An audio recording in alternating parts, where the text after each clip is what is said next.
Jumpa lagi ya. Untuk tema kali ini, sebagus apapun murai kamu, saya pastikan rusak ya.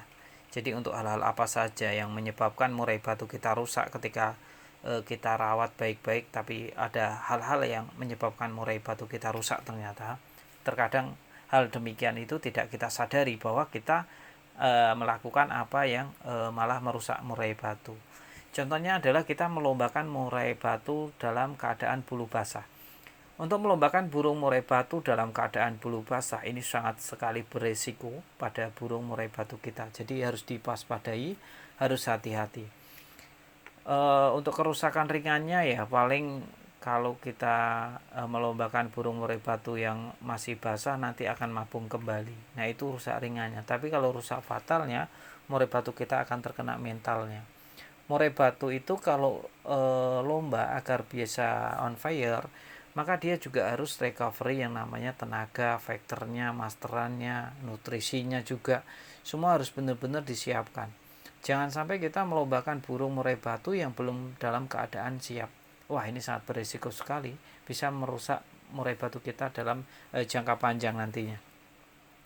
Dan jangan sesekali teman-teman itu memanfaatkan aji mumpung burungnya masih enak kita geber. Wah, ini resiko sekali untuk merusak murai batu.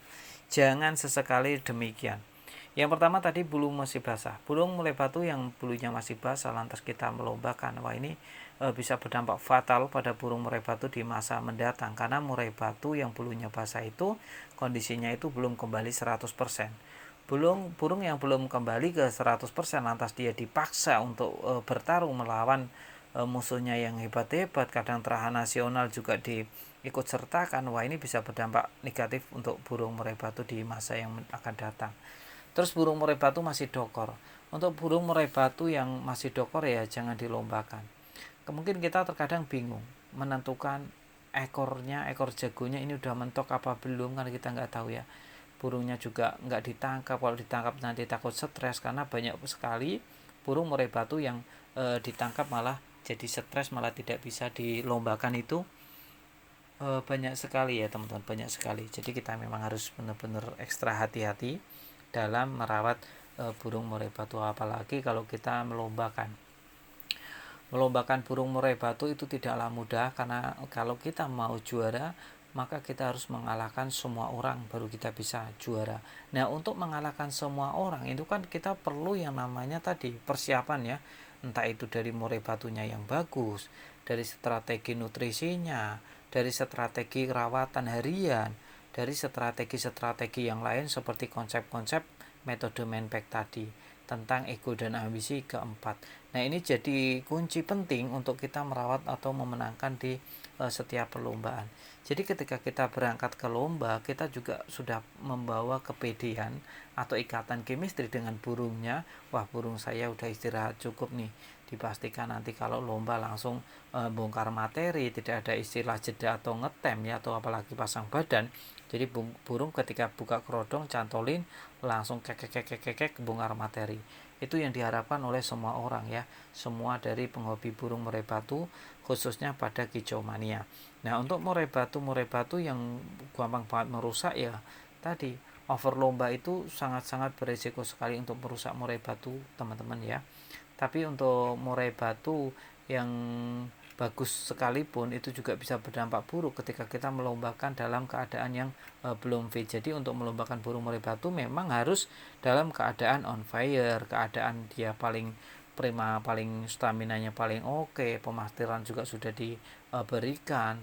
Untuk memberikan pemasteran pada murai batu saya sudah pernah bikin videonya, silakan teman-teman simak saja di channel ini, dilihat aja untuk video-video yang lain, karena kita orientasinya ke pemula yang baru belajar burung murai batu, karena biar tidak kehilangan burung murai batu itu sendiri. Jangan sampai itu burung satu-satunya yang dicintai, barang bagus, tapi karena teman-teman tidak ada yang mengingatkan malah jadinya murai batunya rusak dan hancur. Itu tidak bisa diamankan lagi, tidak bisa di jangka panjang ke depannya lagi. Itu kan sangat disayangkan.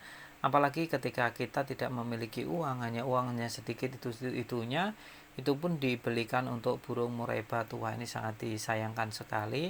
Jadi harapan saya murai batu yang teman-teman kelola, teman-teman rawat itu menjadi murai batu yang benar-benar bagus ya, bisa menjadi idola minimal untuk jokinya sendiri ketika melombakan, selalu membawa hasil. Ini bisa menjadi salah satu cara untuk kita bisa memenangkan di setiap perlombaan. Jadi selain terahan dalam artian mental, manpack yang pertama, tentu kita ada yang kedua tentang nutrisi. Nah itu untuk nutrisi pun teman-teman pasti menggunakan nutrisi.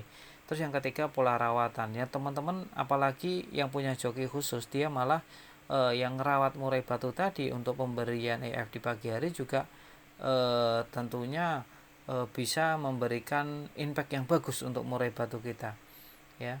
Jadi hal-hal yang rawatan rutin itu juga dilakukan oleh semua orang. Lantas apa yang biasanya orang lupa?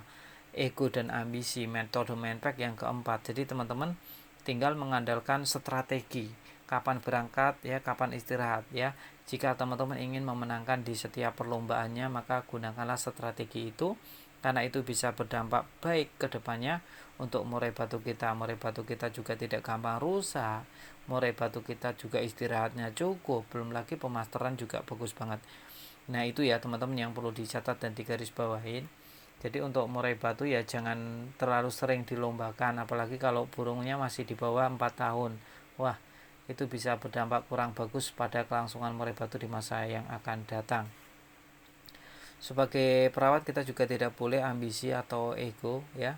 Kita benar-benar harus fokus pada tujuan. Kita harus mengenal karakter burung murai batu kita ketika kita pengen bisa mendapatkan peringkat pertama. Nah, kita harus mengenal karakternya, nanti kebutuhan burung apa dan apakah kita bisa memberikannya. Nah itu bisa menjadi imbal balik yang sangat bagus sekali pada burung murai batu kita. Tapi ketika kita lupa, kita asal-asalan memberikan rawatan pada burung murai batu kita, burung murai batu kita pun kalau kita lombakan dia juga akan asal-asalan dalam memenangkan di sesi-sesi perlombaannya. Jadi teman-teman harus pemasterannya bagus, nutrisinya oke ya. Murai batu akan memberikan imbal balik sesuai dengan apa yang kita berikan kepada burung murai batu itu sendiri. Jadi perlu dicatat, kita kasih aja kemauan si burung murai batu itu, nanti dengan sendirinya apa yang kita inginkan juga akan dipenuhi oleh burung murai batu kita tentunya.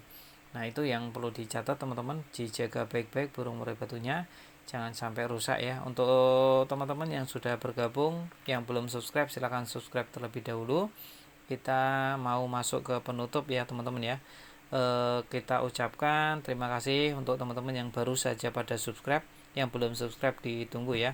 Kita masuk ke penutup.